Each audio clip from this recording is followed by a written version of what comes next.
ಅಂತಾರಾಷ್ಟ್ರೀಯ ವಿಶೇಷ ಚೇತನರ ದಿನದ ಅಂಗವಾಗಿ ಇಂದು ರಾಷ್ಟ್ರಪತಿ ದ್ರೌಪದಿ ಮುರ್ಮು ಅವರು ವಿಶೇಷ ಚೇತನರ ಸಬಲೀಕರಣಕ್ಕಾಗಿ ರಾಷ್ಟ್ರೀಯ ಪ್ರಶಸ್ತಿಗಳನ್ನು ಪ್ರದಾನ ಮಾಡಲಿದ್ದಾರೆ. ಒಟ್ಟು 22 ಮಂದಿ ದಿವ್ಯಾಂಗರು ಹಾಗೂ 11 ಸಂಸ್ಥೆಗಳಿಗೆ ರಾಷ್ಟ್ರೀಯ ಪ್ರಶಸ್ತಿಗಳನ್ನು ನೀಡಲಿದ್ದಾರೆ.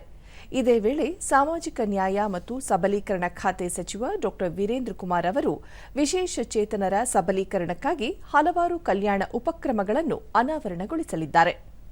ಸರ್ವಶ್ರೇಷ್ಠ ದಿವ್ಯಾಂಗಜನ್ 2024 ವಿಭಾಗದಲ್ಲಿ ಅಮರ್ ಜೈನ್ ಅವರು ವೈಯಕ್ತಿಕ ಶ್ರೇಷ್ಠತೆಗಾಗಿ ರಾಷ್ಟ್ರೀಯ ಪ್ರಶಸ್ತಿ ಸ್ವೀಕರಿಸಲಿದ್ದಾರೆ.